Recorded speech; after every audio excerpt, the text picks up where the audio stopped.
For 2,000 years, millions have whispered the same words in prayer. Mary, the Virgin Mother. Her image has inspired cathedrals, hymns, and hope itself. Yet behind this radiant figure lies a troubling question few dare to ask. Was Mary really a virgin, or was the story shaped by mistranslations, politics, and borrowed myths from older gods and goddesses? What if the purity we were told to worship was never hers to carry? What if her true power was not in being untouched, but in being deeply human? To explore Mary's story is to confront the fragile line between faith and history. For 2 millennia, billions have repeated the same phrase. Mary, the Virgin Mother. But was she? The idea of Mary's virginity has shaped Christian belief more than almost any other doctrine. For many, it stands as proof of divine power, a miracle that set Jesus apart from ordinary men. Yet for others, it raises unsettling questions. When we turn to the earliest Christian texts, contradictions appear. The Gospels themselves mention the brothers and sisters of Jesus, while Paul, the earliest writer of the New Testament, says nothing about a miraculous birth at all. Even more troubling, the so-called prophecy of Isaiah that Matthew used to prove Mary's virginity rests on a mistranslation. What began as the Hebrew word for a young woman became, through the Greek version, the claim of a virgin. Once this error entered the story, a whole system of theology grew upon it. Was this really faith, or was it politics? Was it a miracle, or simply the borrowing of older pagan myths? To see how the myth began, we must first look at the earliest Christian writings. When we turn to the writings of Paul, the earliest documents of Christianity, the silence is striking. Paul wrote his letters within 20 years of Jesus' death, long before the Gospels were composed, and yet he never once mentions a virgin birth. In Galatians, he refers to Jesus simply as born of a woman, born under the law, words that stress his Jewish identity rather than any miraculous conception.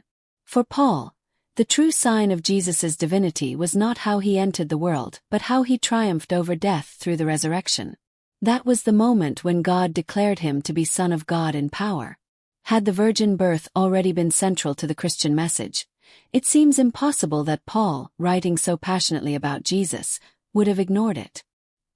His silence suggests that the story was not yet part of Christian belief at all. If the first Christians didn't emphasize virgin birth, where did the idea come from?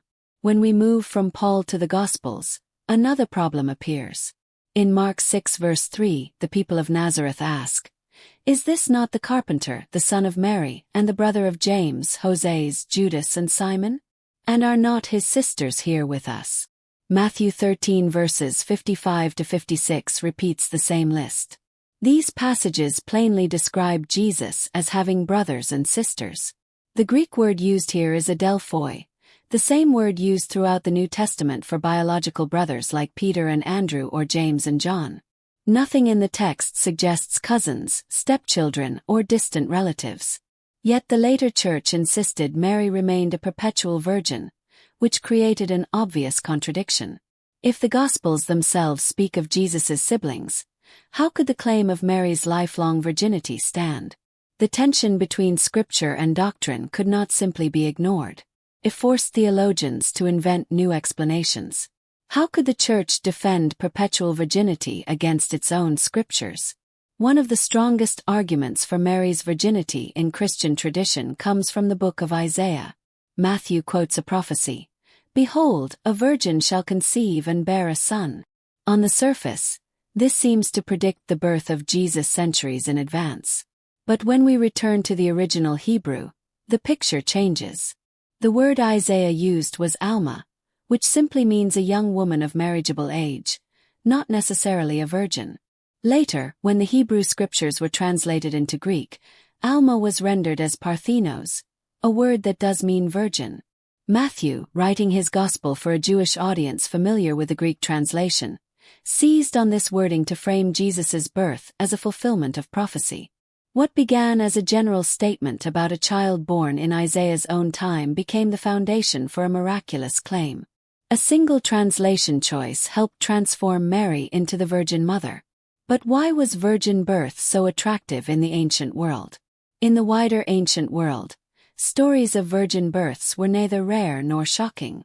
They were a familiar way of marking a person as touched by the divine. The Egyptian god Horus was said to be born of Isis without ordinary human conception. Dionysus, the Greek god of wine and ecstasy, was conceived through the power of Zeus without mortal union.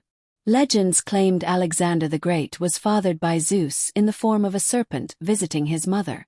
Even Mithras, whose cult was a strong rival to early Christianity, was said to have emerged miraculously from a rock, untouched by human parentage.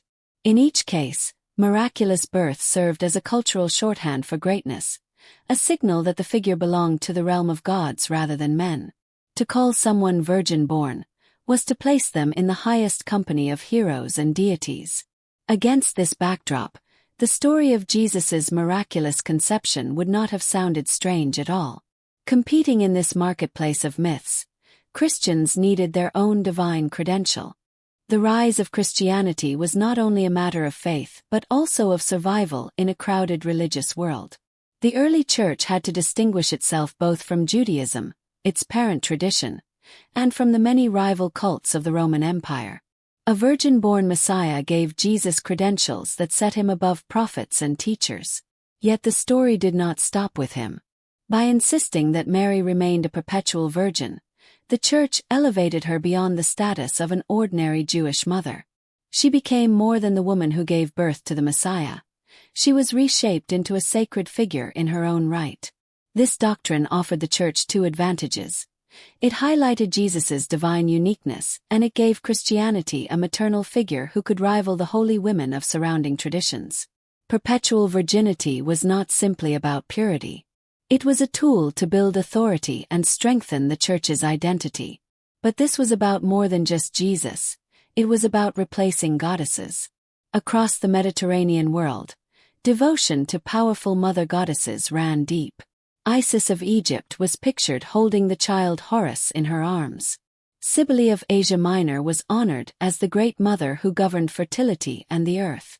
Artemis of Ephesus and Diana of Rome stood as protectors of women and childbirth. These figures commanded loyalty that no new religion could simply erase. The early church needed its own maternal figure to rival them, and Mary provided the answer.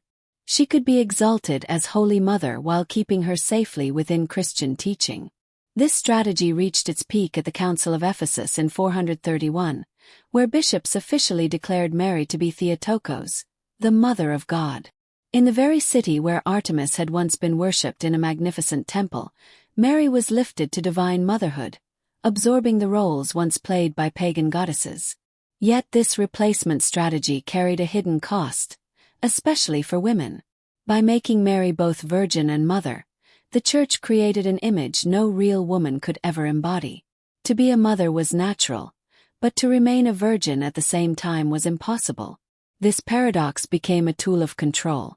Women were measured against an ideal they could never reach, always falling short of Mary's untouchable purity. Sexuality was treated with suspicion, and the expectation of chastity became a way to discipline not just individual women but the whole community. The doctrine of perpetual virginity sent a clear message. Holiness meant denying desire. Mary's greatness was defined not by her choices or her courage, but by what she supposedly did not do. Real women, whether wives or mothers, could never measure up to this standard, and the result was lasting guilt and pressure. Yet history did not unfold as church leaders planned. But even as hierarchy imposed this standard, ordinary people reshaped Mary in their own way. While the Church promoted Mary's virginity as a rigid doctrine, ordinary believers gave her a much warmer and more flexible role. Across centuries and continents, people turned to her not as a distant symbol of purity but as a compassionate mother who listened to prayers. Shrines dedicated to Mary became sites of healing and miracles. Apparitions were reported in towns and villages, where she appeared not as an untouchable virgin but as a caring figure close to the struggles of daily life. In many places, Mary absorbed the qualities of older goddesses. In Mexico, Our Lady of Guadalupe carried echoes of indigenous mother figures.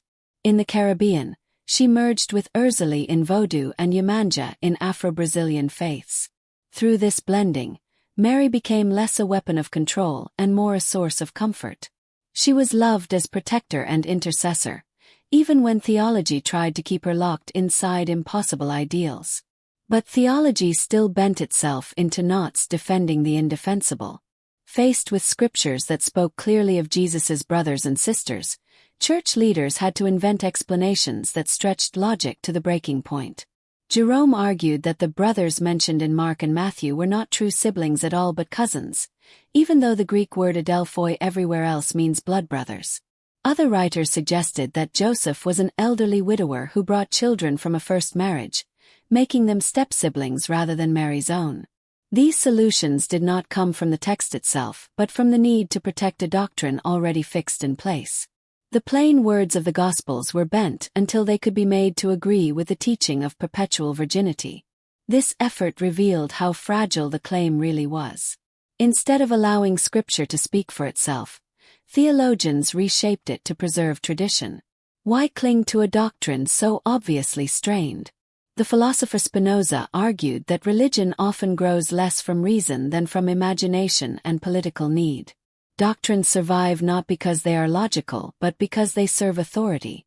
The teaching of Mary's virginity fits this pattern. It became less a matter of history and more a test of obedience. Believers were asked to affirm something that clashed with both scripture and common sense, a demand that echoed Orwell's warning about power-defining truth, like forcing people to say, 2 + 2 = 5. By requiring faith in the impossible, the Church reinforced its control over minds and communities. To question the virgin birth was to question the entire structure of authority. The doctrine endured, not because it was the most convincing story, but because it was the most useful for keeping unity and loyalty.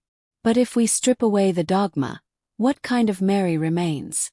When the layers of myth and doctrine are peeled away, what emerges is not a supernatural figure but a very human woman. Mary was a Jewish mother living under Roman occupation, raising a son in a world of poverty, violence, and oppression. To carry and protect a child in such conditions required immense courage, and it was her strength, not her virginity, that made her remarkable. The Church may have elevated her through an impossible standard, but in reality her greatness lies in being human. Faith does not need to rest on biology or on impossible claims of purity. It can rest instead on values that endure, love that protects the vulnerable, justice that challenges power, and dignity that honors the human spirit. In this way, Mary can be reclaimed not as an unattainable ideal but as a symbol of resilience and compassion. She does not lose her sacredness when freed from dogma. She becomes more relatable, more inspiring. Perhaps Mary never needed to be impossibly pure to be universally loved. She only needed to be human.